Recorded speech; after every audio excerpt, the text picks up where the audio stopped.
नमस्कार, महारथीमध्ये तुमच्या सर्वांचं मी पवन शिंदे मनापासून स्वागत करतो। आज आपण जाणून घेणार आहोत एक असा विषय जो सर्वसामान्यपणे सगळीकडे चर्चेला जात असतो, पण त्या विषयाबद्दल प्रत्येकाच्या मनामध्ये वेगवेगळे पर्स्पेक्टिव्हज आहेत। तो विषय म्हणजे समान नागरी कायदा म्हणजेच uniform civil code. Uniform civil code नेमका आहे काय? युनिफॉर्म सिव्हिल कोड लागू झाल्यानंतर आरक्षण संपणार आहे का? आणि युनिफॉर्म सिव्हिल कोडबद्दल डॉक्टर बाबासाहेब आंबेडकर यांचं काय मत होतं? आणि युनिफॉर्म सिव्हिल कोडबद्दल सुप्रीम कोर्टाने वारंवार काय वर्डिक्ट दिलेले आहेत? या सर्व गोष्टी आपण या व्हिडिओच्या माध्यमातून चर्चा करणार आहोत। तुम्ही शेवटपर्यंत व्हिडिओ पहा आणि चॅनलला सबस्क्राईब नक्की करा। आपल्याला जर युनिफॉर्म सिव्हिल कोड समजून घ्यायचा असेल तर आपल्याला एक गोष्ट लक्षात घ्यायला पाहिजे, ती म्हणजे ब्रिटिश इंडियामध्ये किंवा जेव्हा स्वातंत्र्यपूर्व काळामध्ये भारतावर ईस्ट इंडिया कंपनीचं किंवा ब्रिटिशांचं राज्य होतं, त्या काळची परिस्थिती समजून घेणं आपल्यासाठी खूप महत्त्वाचं आहे। जर आपल्याला हे नेमकं युनिफॉर्म सिव्हिल कोड आहे काय हे समजून घ्यायचं असेल तर साधारणतः भारतीय कायदे व्यवस्था किंवा जे आपले लॉज आहेत त्याचं आपण 3 प्रकारामध्ये डिव्हिजन करतो। त्यामध्ये पहिला प्रकार आहे क्रिमिनल लॉज, जे की इंडियन पिनल कोड 1860 जो कोड आहे, ज्याच्यामध्ये आपण कोणी मर्डर केला किंवा खून, दरोडा, बलात्कार अशा घटना ज्या घडतात त्या सर्व इंडियन पिनल कोडच्या अंतर्गत येतात आणि भारतातील सर्व नागरिकांसाठी ते कायदे किंवा त्या कायद्याअंतर्गत ज्या शिक्षा आहेत त्या सर्वांसाठी एकच आहेत। दुसरा आहे कमर्शियल लॉज। कमर्शियल लॉज म्हणजे असे कायदे की ज्यामध्ये कंपनीजबद्दलच्या ज्या वाद आहेत किंवा टॅक्स आहे, ह्या सर्व ज्या घटना आहेत त्या येतात कमर्शियल लॉजमध्ये। आणि तिसरा येतं सिव्हिल लॉज। सिव्हिल लॉज म्हणजे नेमकं काय? सिव्हिल लॉज म्हणजे येतं की तुमच्या लग्नाबद्दलच्या, विवाह संस्थेबद्दलच्या ज्या अडचणी आहेत, जे कायदे आहेत, तुमच्या ॲडॉप्शनबद्दल म्हणजे दत्तक जो आपण घेतो त्याच्याबद्दल, किंवा इनहेरिटन्स म्हणजेच वारसा हक्क, हे सर्व जे कायदे आहेत हे येतात सिव्हिल लॉजमध्ये। आणि नेमकं युनिफॉर्म सिव्हिल कोड याच्याबद्दलच आपल्याला जुळवायला मिळतो। म्हणजे जर आपल्याला युनिफॉर्म सिव्हिल कोड समजून घ्यायचा असेल तर आपल्याला अगोदर सिव्हिल लॉज काय आहेत किंवा सिव्हिल लॉज कसे असतात याच्याबद्दल माहिती असणं महत्त्वाचं आहे। नेमकं कॉन्स्टिट्यूशनमध्ये किंवा सध्याच्या भारतीय संविधानामध्ये युनिफॉर्म सिव्हिल कोड किंवा समान नागरी कायदा याबद्दल काय म्हणलेलं आहे ते आपण इथं जाणून घेणार आहोत। तर article 44 directive principle of state पॉलिसीमध्ये असं लिहिलेलं आहे की state shall endeavour to secure the citizen a uniform civil code throughout the territory of India.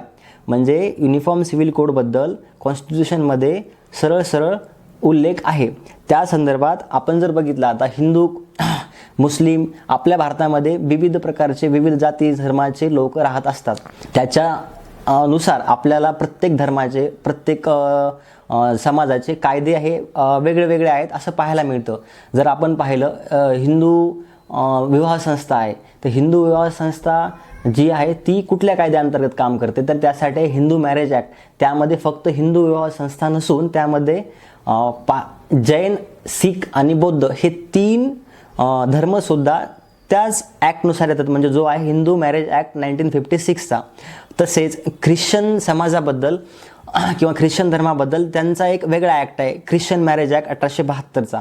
आणि जो मुस्लिम समाज आहे, मुस्लिम समाजाबद्दलचे एक वेगळाच ॲक्ट आहे, त्याचे पर्सनल लॉज वेगळेच आहेत, तो आहे शरीयत ॲक्ट 1937। म्हणजे हे प्रत्येक धर्मातले, म्हणजे तुम्ही लक्षात घ्या की ह्या जो व्यक्ती जो आज ज्या धर्माचा आहे त्या धर्मानुसार, त्या कायद्यानुसार त्याच्यावर जे बंधन आहेत किंवा जे अधिकार आहेत ह्या सिव्हिल लॉजबद्दल ते दिलेले आहेत। यामध्ये कॉन्स्टिट्यूशनचे अधिकार वेगळे, ह्या गोष्टी आपल्याला इथं डिफरन्शिएट करता आल्या पाहिजे। आणि नेमकं सुरुवातीला किंवा युनिफॉर्म सिव्हिल कोडबद्दल चर्चा सुरू कधी झाली तर हे आपल्याला समजून घ्यायचं असेल तर आपल्याला शहाबानो केस आहे 1985ची, ती केस समजून घेणं खूप महत्त्वाचं आहे। पूर्ण डिटेलमध्ये मी यामध्ये जाणार नाही, जर वाटलंच तर त्याच्यावर एक वेगळा व्हिडिओ बनवण्यात येईल की ती केस काय सांगण्यासाठी, टेक्निकॅलिटीज सांगण्यासाठी। पण आत्ता इथं आपल्याला ही गोष्ट महत्त्वाची आहे की नेमकं शहाबानो केसचा आणि युनिफॉर्म सिव्हिल कोडचा काय संबंध आहे।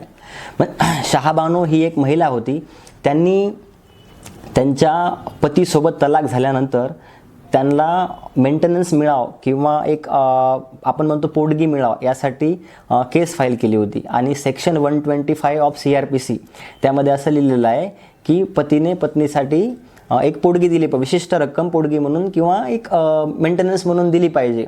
तर तिचा जो हस्बंड होता तो सुद्धा एक लॉयर होता. त्यांनी असं म्हणलं की मी मुस्लिम पर्सनल लॉजनुसार माझ्या धर्माचं पालन करत असतो आणि मला याच्यामध्ये द्यायची गरज नाही आहे भत्ता किंवा जो आपला मेंटेनन्स आहे. मग इथं पहिल्यांदा सुप्रीम कोर्टने सांगितलं की देशामध्ये समान नागरी कायद्याची गरज आहे. म्हणजे बाकी केस वेगळे आहे, याच्यामध्ये याबद्दल आपण नंतर वेगळ्या व्हिडिओमध्ये चर्चा करू शकतो. पण आत्ता इथं महत्त्वाचं आहे की युनिफॉर्म सिव्हिल कोडची जी नीव होती किंवा आपण जे म्हणतो की चर्चा सुरू केलेली ती इथून झालेली आहे. मग आत्ता भारतामध्ये समान नागरी कायदा कुठे लागू आहे किंवा कुठल्या स्टेटमध्ये आहे? आपल्याला वाटतं का भारतामध्ये कुठेच लागू नाही आहे? नाही, तर तसं नाही आहे. गोवा हे भारतातलं एकमेव राज्य आहे की ज्या राज्यामध्ये समान नागरी कायदा हा लागू आहे. कारण त्या राज्यामध्ये पोर्तुगीजांचं राज्य होतं, तेव्हापासनं तिथं युनिफॉर्म सिव्हिल कोड हा लागू आहे.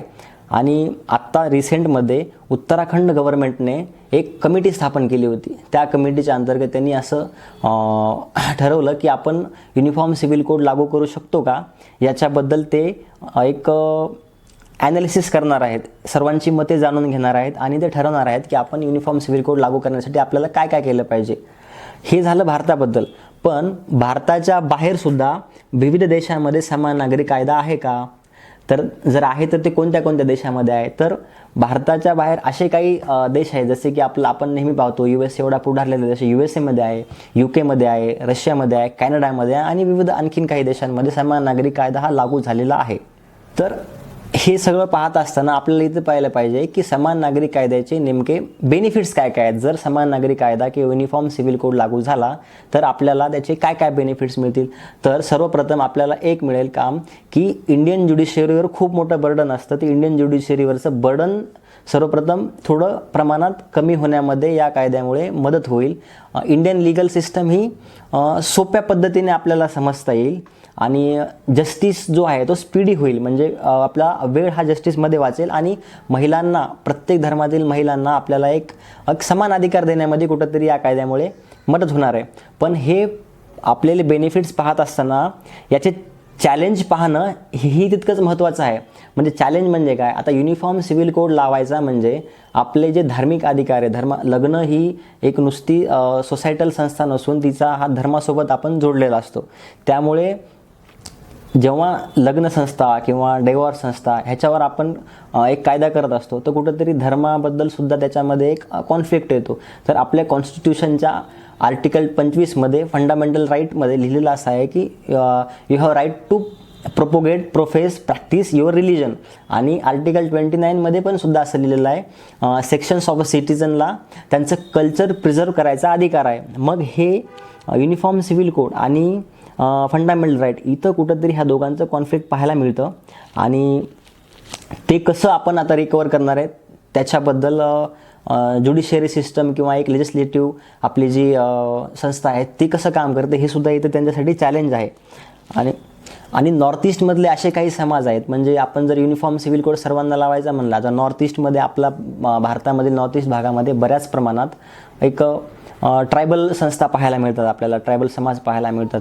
त्याच्यामध्ये त्यांचे प्रत्येकाचे एक छोट्या गावाप्रमाणे त्यांचे गाव आहे, त्यांचे प्रत्येकाचे एक ट्रॅडिशन आहे, कल्चर आहे लग्नाबद्दल किंवा प्रत्येक गोष्ट. आता अशाच काही काही ट्राईब जसे गारो, खासी ज्या ट्राईब्स आहेत मेघालयामधल्या तिथं मॅट्रिलिनियल आहेत. मॅट्रिलिनियल म्हणजे नेमकं काय? तर आपण जसं आपल्या वडिलांचं वगैरे नाव वापरतो तर तसं तिथं त्यांच्या आईचं लिनिएज वापरतात. म्हणजे आईचं आडनाव किंवा आईचं आई असं, म्हणजे ती मॅट्रिलिनियल संस्था आहे. मग आपण जर तिथं थ्रूआउट पूर्ण इंडियाला जर एकाच बास्केटमध्ये बघायचं आणि युनिफॉर्म सिव्हिल कोड लावायचा म्हणला तर कुठंतरी ह्या ज्या कल्चर्स आहेत याच्यामध्ये आणि युनिफॉर्म सिव्हिल कोडमध्ये कुठंतरी एक कॉन्फ्लिक्ट पाहायला आपल्याला मिळू शकतो. आणि मुस्लिम समाजाबद्दल सुद्धा किंवा मुस्लिम समाजामधल्या काही लोकांना सुद्धा युनिफॉर्म सिव्हिल कोडबद्दल काही शंका आहेत किंवा त्यांना असं वाटतं की नेमकं काय करू शकतात किंवा आमचे अधिकार आमच्यापासून हिरावले जाऊ शकतात का, अशी सुद्धा भावना त्या काही समाजामध्ये आहे. तर इथं आपल्याला हे लक्षात घेतलं पाहिजे की मग आपण म्हणतो संविधानामध्ये आहे तर डॉक्टर बाबासाहेब आंबेडकरांनी 23 नोव्हेंबर 1948 रोजी जेव्हा एका मेंबरने अमेंडमेंट सुचवली होती, त्या अमेंडमेंटला उत्तर देताना असं सांगितलं होतं, जर आपल्याला भारतामध्ये युनिफॉर्म सिव्हिल कोड लागू करायचा असेल तर तो व्हॉलंटरी लागू करावा, म्हणजे ऑप्शनल लागू करावा. म्हणजे ज्या व्यक्तींना तो कोड स्वतःवर अप्लाय करायचा आहे किंवा ज्यांनी तो स्वतःवर अप्लाय करायला परमिशन दिलेलं आहे तशाचवर तो बाउंड असावा, बाकीच्यांवर नसू नये. म्हणजे इथं आपल्याला दिसतं की हा जो युनिफॉर्म सिव्हिल कोड किंवा समान नागरी कायदा आहे हा एक खूप मोठ्या व्यापक रूपाने इथं पाहायला मिळतो. याच्यामध्ये त्यांनी आंबेडकर साहेबांचं इथं आपल्याला हे लक्षात येतं की त्यांनीसुद्धा ह्यांना कंपल्शन करण्याची कधी गरज आहे असं काही म्हणलं नाही. त्यांनी फक्त म्हणले की हा ऑप्शनल असावा. त्याचप्रमाणे सुप्रीम कोर्टाने सुद्धा एका जॉन वलथम वर्सेस युनियन ऑफ इंडियाच्या एका केसमध्ये असं सांगितलं होतं की it is a matter of regret that article 44 was not given effective. म्हणजे आपण आत्तापर्यंत आर्टिकल 44ला इफेक्ट देऊ शकत नाही. आर्टिकल 44 म्हणजेच युनिफॉर्म सिव्हिल कोड म्हणजे समान नागरी कायद्याला आपण इफेक्ट देऊ शकत नाही. हे आपलं कुठंतरी भारतीयचं एक अपयश आहे. पण आम्हाला असं वाटतं, आम्ही जेव्हा रिसर्च करतो किंवा विचार करतो, जर आपल्याला भारतीय याच्यामध्ये समान नागरी कायदा लागू करायचा असेल तर सर्व स्टेकहोल्डर्सना म्हणजे ह्या कायद्याचा प्रत्येक धर्मावर, प्रत्येक समाजावर, प्रत्येक ग्रुप्सवर कसा इम्पॅक्ट होणार आहे त्या सर्वांना एकत्र घेऊन त्याच्यातून आपण कसा मार्ग काढू शकतो आणि एक मध्यम मार्ग किंवा कोणालाही असं वाटू नये की हा आमच्यावर कायदा इम्पोज करण्यात आलेला आहे. या प्रकारे कुठंतरी जर आपण मार्ग काढायचं ठरवलं तर नक्कीच आपल्याला त्याच्यामध्ये यश मिळेल आणि याचा सुद्धा व्यापक प्रमाणामध्ये सर्वांना फायदा होईल. आणि आपल्या इकडे जनरली बोललं जातं की आरक्षणाचा आणि युनिफॉर्म सिव्हिल कोडचा काहीही संबंध नाही आहे. आरक्षण आणि युनिफॉर्म सिव्हिल कोड हा दोन्ही वेगळ्या बाजू आहेत. आपल्या इथं जाणून बुजून असा एक प्रवाह आहे की तो लोकांमध्ये टाकण्यात येतो की युनिफॉर्म सिव्हिल कोड किंवा समान नागरी कायदा आल्यावर सर्वांचं आरक्षण जाणार आहे.